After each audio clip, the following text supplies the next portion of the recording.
Hello everyone, Max is here. Welcome back to HeartGold and SoulSilver. Last time we Actually, no, last time we didn't do that because I forget what we did last time. But anyway, this time we're moving on. We're heading over to the Safari Zone, not the Safari Zone gate, the path to Route 28. That's what it is. Route 27 is where we start off. 26. Today we're going to be heading over to Route 28 and onward. Oops, sorry about that. Got a band-aid on my hand because I kind of burnt my hand slightly while cooking lunch a few days ago. So I'm going to have to use the stylus for that. I can't just tap with my finger like I usually did. But we actually have some new encounters to go over. And some of them are actually on this very route. Well, actually not this very route, but the next coming route. Yeah, I can just put up a rappel. I already actually came through here because it was a failed recording. There are some items scattered around here. There's TM Flamethrower up there somewhere. Steel Wing is in that house we just passed, and there's a couple of other items, just miscellaneous ones found everywhere. And now we've arrived at Mount Silver. Here, you can find a Reaper Cloth over here, but there's also another Pokemon that is new that we actually can bio. Sneasel! This thing really benefits from the physical special split. But that kind of is completely irrelevant, since Weavile, as you kind of just saw a minute ago, exists now. It does everything better than Sneasel. It's bulkier, faster, hits harder.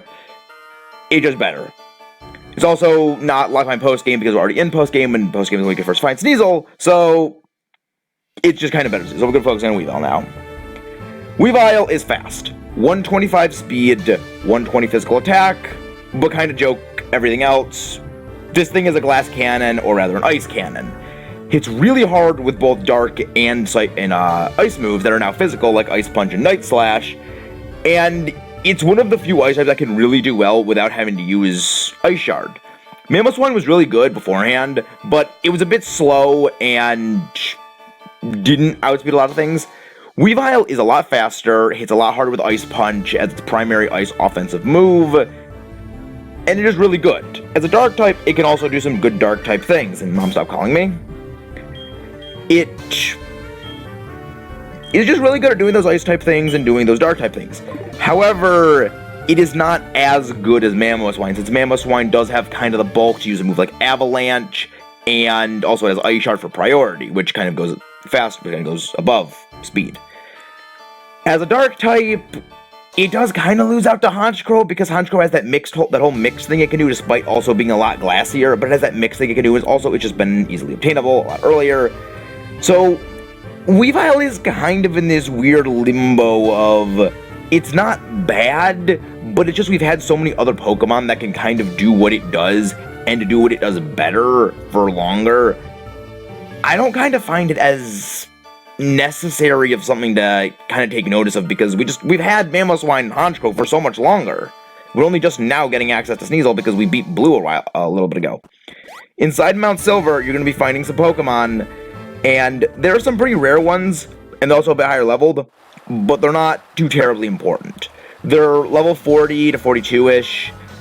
Over here, there is a waterfall you can scale. Inside, there's a cave back there where you can find the Expert Belt, an item I've already found previously that was in that failed recording.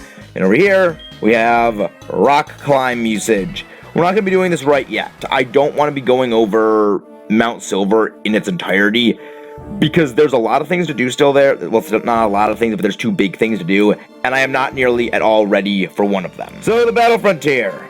This is a place that I went over in that failed recording, and yeah, it's not overly exciting in my opinion. There's a couple of interesting things about it, but overall not the most spectacular thing. There's 5 battle facilities, each with their own mechanics. I'm going to be showing off some of the mechanics in each in a little bit. The Battle Arcade is the first one in my opinion. This is in my opinion the easiest one to do. Every single battle you do, you will start have a roulette board that starts off. I'm actually going to show what that roulette thing is right now. Actually, I'm not going to show the roulette thing. But there's a roulette board that starts off every single battle. You can manipulate that into give you, say, held items, poison, burn, paralyze the opponent, or things can hinder you as well. If you get it wrong, you can slow down the board to get, an advantage for later in the fights. And if you do 7 battles and win all 7 of them in a row, you get 2 battle points. For doing that again, you get another 7, you get another 2 points, and then for doing that a third time, being in 21 battles without losing, you get to face the Frontier Brain, which defeat of them grants you 20 battle points. What are battle points? Well, they allow you to buy items. Battle points are very, very valuable, and you can get TMs at this corner, this kiosk. You can get some pretty great TMs. Physical moves, you have Aerial Ace, Brick Break, X's, or Earthquake, Stone Edge, and U-Turn. Some of those are really amazing. Special moves are Shadow Ball, Energy Ball, Dragon Pulse, and Sludge Bomb. 2 of those are actually really spectacular, and a third one is actually not that bad, and the 4th one also isn't too bad either. They're actually got to go over status moves. There's some items you can get at this kiosk. These are training items, so the vitamins, the power items which boost EVs. So these two top ones do things with EVs. There are hell items for battle, so Toxic Orb, Flame Orb, Power Herb, White Herb, Bright Powder, Focus Band, and Focus Sash. Very useful items. And fighting 2 is Choice Band, Choice Scarf, Muscle Band, Scope Lens, Razor Claw, and Razor Fang. Razor Claw is used to evolve Sneasel into Weavile when held at night, and the Razor Fang is used to evolve a Gligar into a Gliscor. Scope Lens is very helpful, because it can actually boost Scope Lens allows you to boost critical hit ratio. Very useful item, I actually really like it. And over here we actually got to go over the last TMs.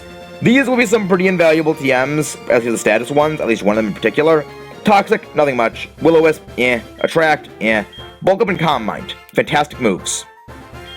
Thunder Wave is the big one. A lot of Pokemon can learn this, and as you have already seen, I actually have some VP because I did some things to get this TM. Yeah, I already did some stuff involving this, and I was not happy with it, because it just took for freaking ever. But on to the next battle facilities. One thing about the battle facilities, you're going to want Pokemon with EVs in the proper location. So say you're having a physical attack where you want EVs put into attack or defense or speed, or dual defensive stats and speed. So special attack is kind of useless. You're probably going to want natures for every single Pokemon, like correct natures, egg moves, move tutor moves, if you want to do well here. But honestly, I don't really think this is a good idea to keep battling here.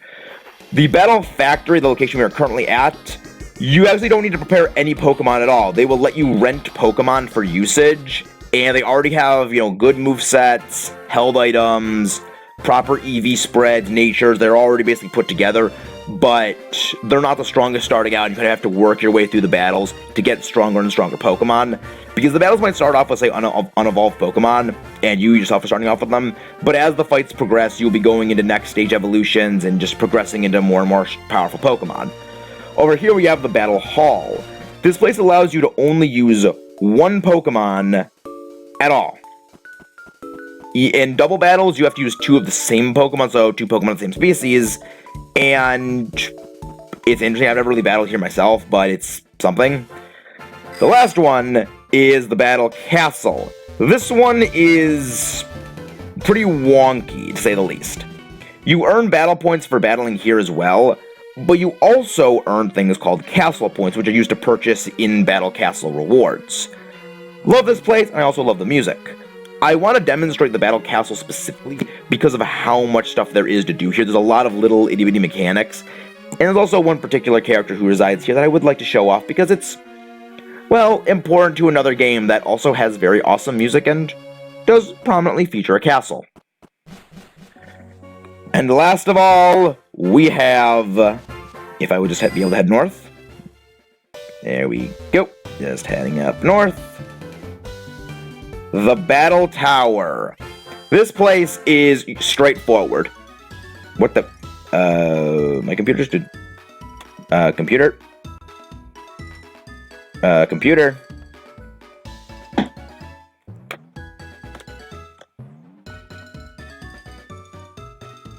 Did my power just go out? Okay, my power just went out.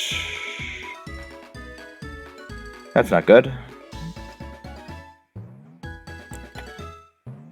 Okay, that was strange. Well, my power did actually just go out, so the Wi-Fi is still out. Thankfully, I don't need the Wi-Fi to record. I am probably going to be showing off some of the battle mechanics in all of these locations in depth, because there is a lot to go over here, and I actually do really like the Battle Factory, the Battle Factory, the Battle Castle, and the Battle Arcade, because they're fun. You can really just RNG the Battle Arcade and just stacking the odds in your favor by forcing them to start off burned, poisoned, paralyzed, or giving yourself a held item, or, slowing down. My favorite thing to do is slow down the roulette board initially, because that lets you basically influence everything. You're sacrificing one battle that's going to be an easy fight anyway. Really, really easy. Strategies, honestly, if you want to get BP fast here, one of my strategies that I prefer using is Disquake. Disquake is pretty straightforward. It's double battles, Discharge, Earthquake. Generally, you want a Pokemon that's an electric type that's immune to Earthquake, so say like Zapdos, which we just got a couple episodes ago, and a ground type, of course, using Earthquake. Best options for this, I'd say you're maybe Garchomp, which you can get the Safari Zone in Johto, or Mamoswine, which Mamoswine you can also use those ice moves. Very good options with any electric type that can use Discharge. You really don't have a lot of Pokemon that can kind of wall you out, and honestly, I'd say maybe go for Mamoswine over Garchomp, because if you say you run into a Gliscor or a Gligar, something that can be immune to both parts of Disquake, you want that Ice Stab to just KO that thing initially, and really easily. Plus, Ice is also really, really good for Pokemon that are Dragon types, which are double weak to Ice in almost every single case. That is the Battle Frontier. I like this place a lot, but I do wish it was just done a little bit better.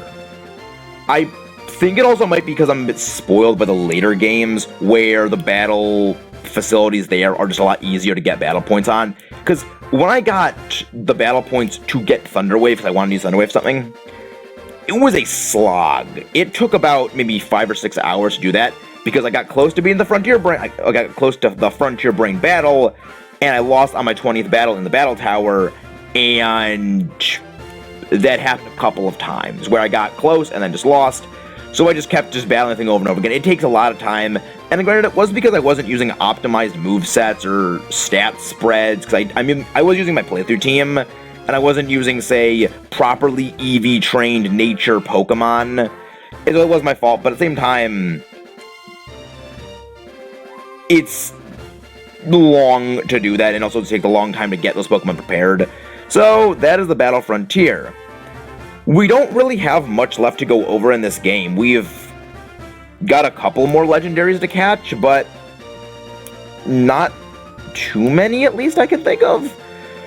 But next time, I will see you guys where we continue doing stuff, because I actually have no clue what I'm doing anymore, because there's just that little left to do, and I'm also recording all of this stuff out of order.